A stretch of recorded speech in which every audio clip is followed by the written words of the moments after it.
خلیل اللہ ہمارے دوست ہیں، ہمارے یار ہیں، پکے یار ہیں۔ یوں فرمایا کہ آپ کی عمر 84 سال کی ہے، 84، 80 اور 4، اور آپ جانتے ہیں کہ اس عمر میں آدمی کے اندر، جسم کے اندر کمزوری آ جاتی ہے، کمر جھک جاتی ہے، بینائی کمزور ہو جاتی ہے، کانوں کی سماعت کمزور ہو جاتی ہے۔ یوں فرمایا لیکن آپ برابر اللہ سے دعا مانگ رہے ہیں، اور کیا دعا مانگ رہے ہیں؟ رب ہب لی من الصالحین، اے اللہ مجھے نیک و صالحین اولاد عطا فرما۔ یہ نہیں مانگا کہ لڑکا عطا فرما، اولاد مانگی اور نیک و صالح اولاد مانگی۔ برابر اللہ سے دعا مانگ رہے ہیں۔ اگر مجھ جیسا ہوتا تو کیا کہتا میاں مانگ کر ہی کیا کرے، جب کچھ آہٹی نہیں ہے، کچھ مل ہی نہیں رہا، ہماری دعائیں قبول نہیں ہو رہی۔ ارے اللہ نے تو وعدہ فرمایا ہے کہ تم مجھ سے مانگو، میں تمہاری دعا کو قبول کروں گا۔ ادعونی استجب لکم، تم مجھ سے مانگو میں تمہارے سوال کو پورا کروں گا۔ مایوس نہ ہو، گھبرانے کی ضرورت نہیں ہے۔ لا تقنطوا من رحمت اللہ، اللہ کی رحمت بہت وسیع ہے، اللہ کے خزانے لامحدود ہیں۔ اللہ کی رحمت سے ہمیں مایوس نہ ہونا چاہیے، اللہ کے خزانے لامحدود ہے۔ 84 برس کی عمر تک آپ نے دعا مانگی، اور کبھی درمیان میں آپ مایوس نہ ہوئے، آپ برابر دعا مانگتے رہے۔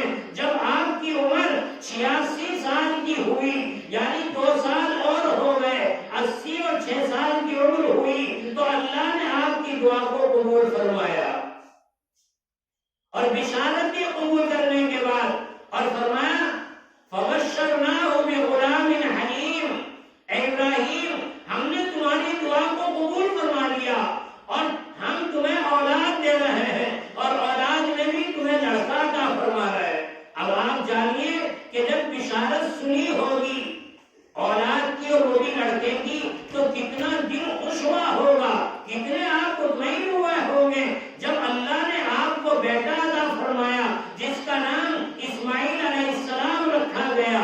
جہاں اللہ نے اولاد دی وہی دیکھنا بھی چاہا کہ بھلا میرا خلیل، میرا دوست، میرا نبی اولاد کو پا کر اولاد سے محبت کر رہا ہے یا ہم سے محبت کر رہا ہے۔ مجھ جیسا ہوتا تو بس خوشی میں لگ جاتا کہ اتنے زمانے کے بعد مجھے اولاد ملی ہے، اسی کی فکر میں لگ جاتا۔ لیکن قربان جائیے، اللہ رب العزت نے امتحان لیا اور آزمایا اور حکم دیا، اے ابراہیم اس بچے کو اور اپنی بیوی ہاجرہ علیہ السلام کو ہمارے حکم سے بیابان لے کر چھوڑاؤ۔ آرڈر آ گیا، اللہ کے حکم کو پورا کیا۔ بیوی سے فرمایا صبح کو بچے کو تم بھی تیار ہو جانا، فلاں جگہ جانا ہے، ایک دعوت میں، دعوت کے نام سے آدمی بڑا خوش ہوتا ہے، تیار ہو جاتا ہے۔ چنانچہ وہ بیوی بھی کیسی، جو اپنے شوہر کی اطاعت اور فرما برداری کرنے والی، اور وہ شوہر بھی کیسا جس نے اللہ کی اطاعت اور فرما برداری کی ہے، اللہ کے حکم کو پورا کیا۔ دودھ پیتا بچہ ہے، بیوی بھی تیار ہو گئی ہے۔ راستے کی وجہ سے حضرت ابراہیم علیہ السلام نے تھوڑی سی کھجور اور پانی لے لیا ہے، اور آپ چل دیے ہیں، بہت دور نکل گئے۔ حاجرہ علیہ السلام نے عرض کیا اے میرے آقا کہاں جانا ہے؟ کہا بس قریبی منزل آ گئی۔ صاحب نے دیکھا لپودک میدان ہے، جنگل ہی جنگل ہے، بیابان جنگل ہے، نہ کوئی مکان، نہ کوئی سایہ، نہ کوئی کھانے پینے کا سامان، نہ کوئی آبادی، کچھ بھی نہیں ہے، بیابان جنگل ہے۔ جا کر ایک پتھر کے ٹکڑے پر بٹھا دیا اور بچے کو گود میں لیا، پیار کیا، چمکارا۔ آپ کی آنکھوں میں آنسو آ گئے، فکری بات ہے، باپ ہے، اولاد ہے، محبت ہوتی ہی ہے۔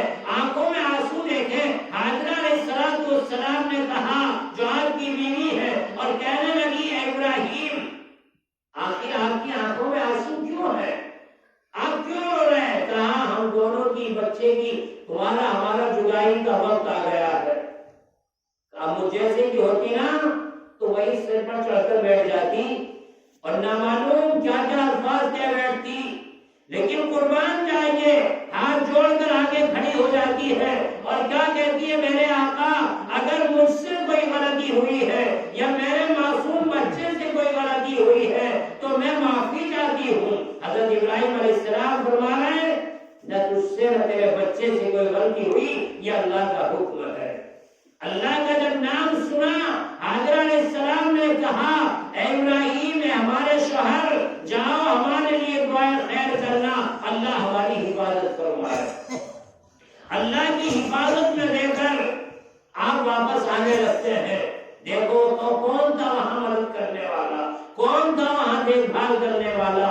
اللہ کی ذات ہے۔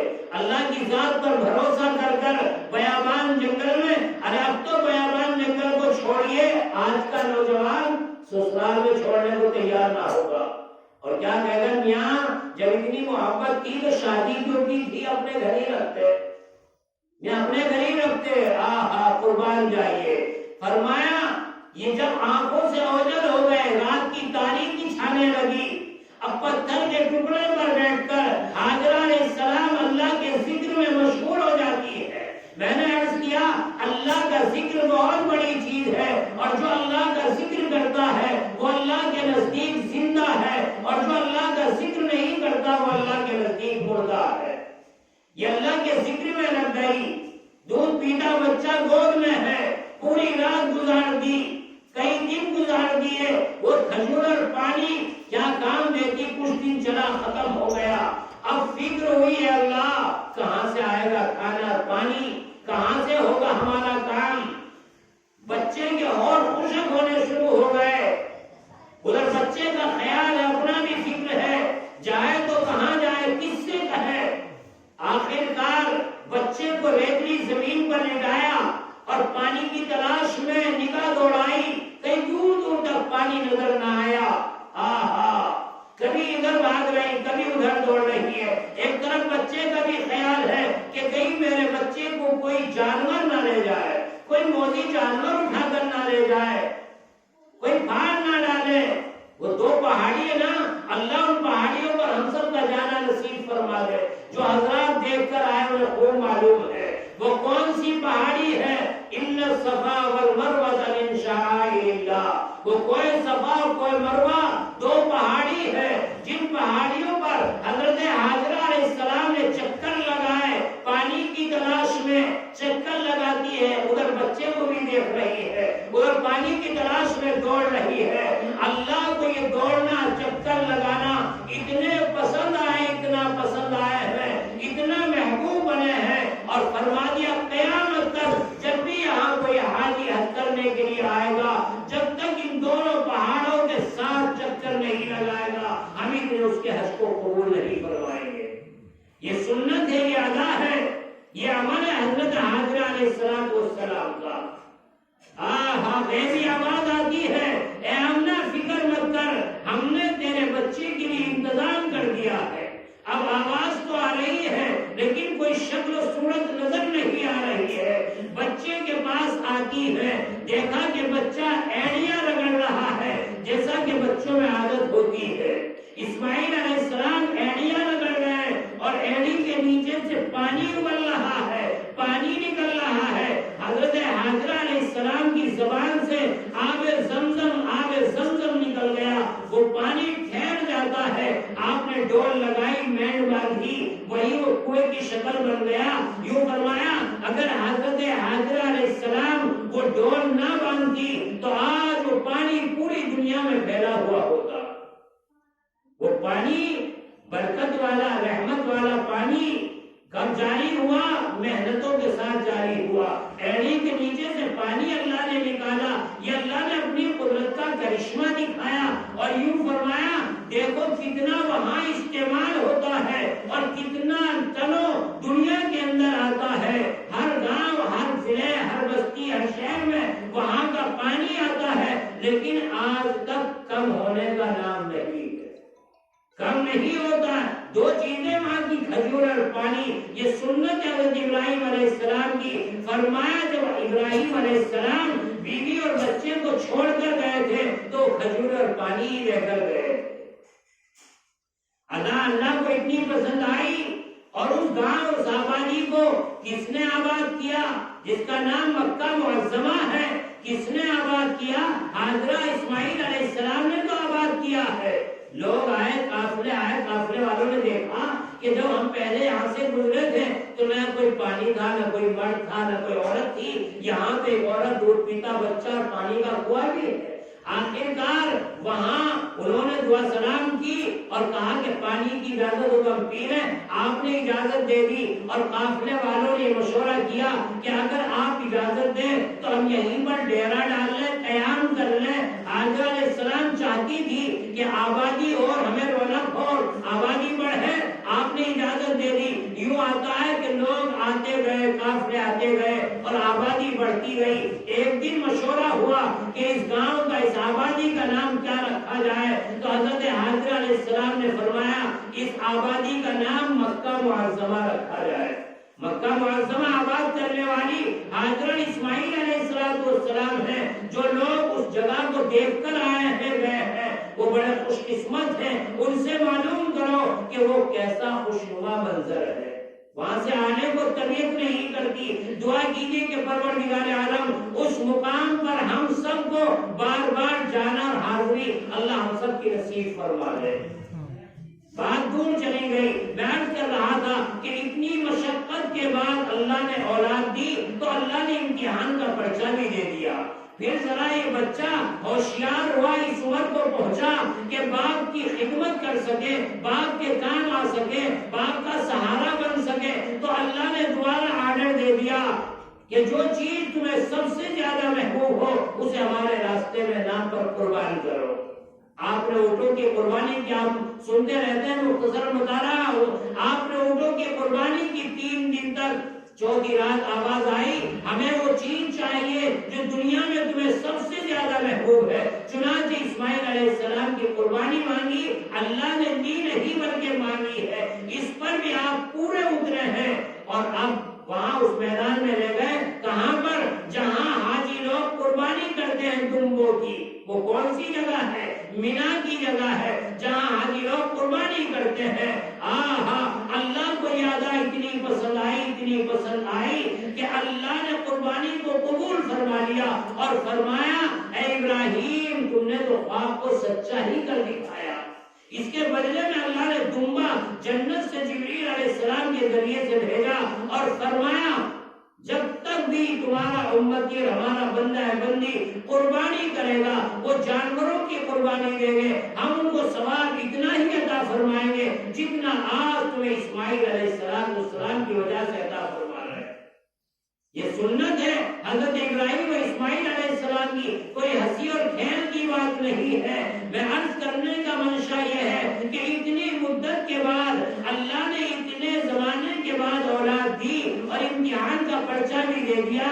مجھ جیسا ہوتا تو ادھر گھر کو چھوڑ چھاڑ کر بیٹھتا، میاں اتنے مہین سالوں کے بعد کوئی اولاد ملی ہے اور پھر یوں کروں میں اللہ رب العزت نے فرمایا قرآن کریم کے اندر یا ایھا الذین آمنوا لا تلھکم اموالکم ولا اولادکم عن ذکر اللہ۔ اے ایمان والو ہم تمہیں مال بھی دیں گے، اولاد بھی دیں گے، لیکن یاد رکھو کہیں تمہارا مال اور تمہاری اولاد ہمارے ذکر سے غافل نہ کر دے، ہماری یاد سے غافل نہ کر دے، فاولئک هم الخاسرون، تم نقصان اور خسارے والے ہوں گے۔ اللہ نقصان اور خسارے سے ہم سب کی حفاظت فرمائے۔ اس لیے یہ اولاد اور مال اللہ کی نعمت ہے، اللہ کی عطا کردہ ہے۔ انما اموالکم واولادکم فتنہ، اور یاد رکھو یہ مال اور اولاد انسان کے لیے فتنہ ہے، آزمائش کی چیز ہے۔ اگر اللہ نے مال دیا ہے، اولاد دی ہے، تو اس پر ہم اللہ کا شکر ادا کریں، مال کو صحیح جگہوں پر خرچ کریں، اولاد کی صحیح تربیت کریں۔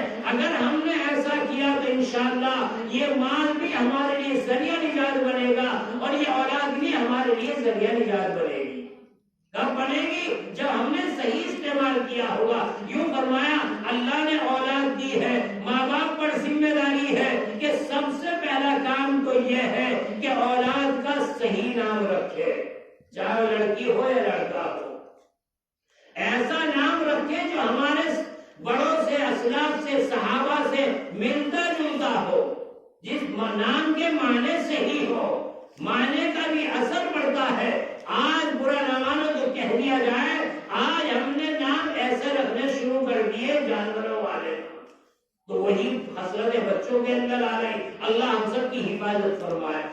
اور اگر کوئی معلوم کرتا ہے کیا نام رکھو اور بتا بھی دے، کوئی امام یا مؤذن یا کوئی حاجی صاحب یا کوئی عالم بتا بھی دے کہ یہ نام رکھو عبد الرحمان یا محمد علی یا ابراہیم یا یہ احمد علی یا عبد الرحیم، تو کیا کہتا آدمی یہ نام تو پرانے بڈھے والے نہیں، نام تو پرانے، کوئی نئے بتاؤ، نیا دور ہے. ہم کہتے ہیں اگر یہ بچہ جو پیدا ہوا ہے اس کا نام یہ رکھا گیا ہے تو یہ بچہ تھوڑا ہی رہے گا. اللہ نے اس کی عمر لگائی تو یہ بھی تو آخر بڑا ہوگا، بوڑھا ہوگا، یہ بچہ ہی تھوڑا ہی رہے گا. اس لیے اپنے بچوں کے نام صحیح رکھیں جن کے معنی صحیح ہو. تو سب سے پہلا کام یہ ہے. اور بچہ سب سے پہلا جو مدرسہ اور اسکول اور مکتب ہے وہ کیا بچے کے لیے ماں کی گود ہے. سب سے پہلا مدرسہ ہے، سب سے پہلا جو واسطہ پڑتا ہے بچے کو ماں کی گود سے پڑتا ہے. اور یاد رکھو جتنے بھی ولی ابدال صحابہ انبیاء اور جتنے بھی عالم بڑے سے بڑا مفتی کوئی اللہ کے ہاں سے بن کر نہیں آیا، سب نے دنیا کے اندر جنم لیا ہے. اور ان سب چیزوں میں سب سے زیادہ دخل ماں کا ہے. ماں کی گود میں بڑے بڑے ولیوں نے جنم لیا ہے. کب لیا ہے؟ جب یہ ماں کا مدرسہ اور اسکول صحیح ہے. اگر یہ اسکول اور مدرسہ صحیح نہیں ہے تو یاد رکھو بہت بڑے بگاڑ کا معاملہ ہے. اللہ ہم سب کی حفاظت فرمائے. میری ماں بہنوں، سب سے پہلا اسکول ماں کی گود ہے. اگر ماں نے صحیح تربیت کی ہوگی، ماں نے بچے کی دیکھ بھال کی ہوگی اور ماں نے بچے کا تعلق اللہ سے جوڑا ہوگا تو انشاءاللہ یہ اولاد کل قیامت کے دن ہمارے لیے ذریعہ نجات بنے گی. اور وہ کیسے؟ اگر ہم نے اپنے بچوں کو دین کی تعلیم دی ہوگی، ان کا تعلق اللہ سے جوڑا ہوگا، ان کی صحیح تربیت کی ہوگی، قرآن کریم ان کو پڑھایا ہوگا، تو یوں فرمایا پڑھنے والوں سے کہا جائے گا کہ پڑھتا جا، جنت کے درجوں میں چڑھتا جا.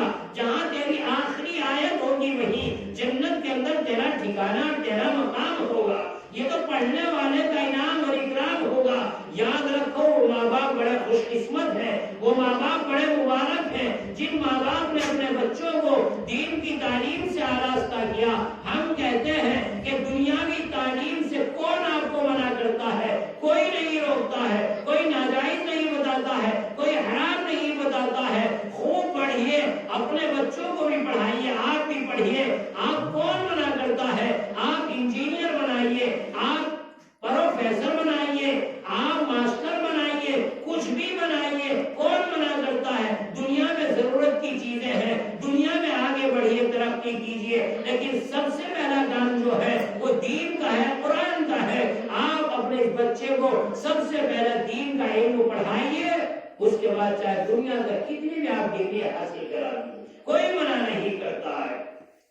اگر بچے کو پڑھایا ہوگا تو اس کو اعزاز اکرام سے نوازا جائے گا. اور ان ماں باپ کو بھی جن ماں باپ نے اپنے بچوں کو پڑھایا، ماں باپ کے سروں پر نور کا تاج رکھا جائے گا. اور وہ تاج ایسا ہوگا، یہ چاند اور سورج کتنی دوری پر ہے، آج اس کی چمک اور دمک روشنی ہم سے برداشت نہیں ہوتی ہے، دیکھا نہیں جا سکتا ادھر کی طرف کو نگاہ جما کر. یوں فرمایا ماں باپ کے سروں پر جو نور کا تاج رکھا جائے گا اس کے سامنے چاند اور سورج کی روشنی بھی ہلکی اور پھیکی پڑ جائے گی.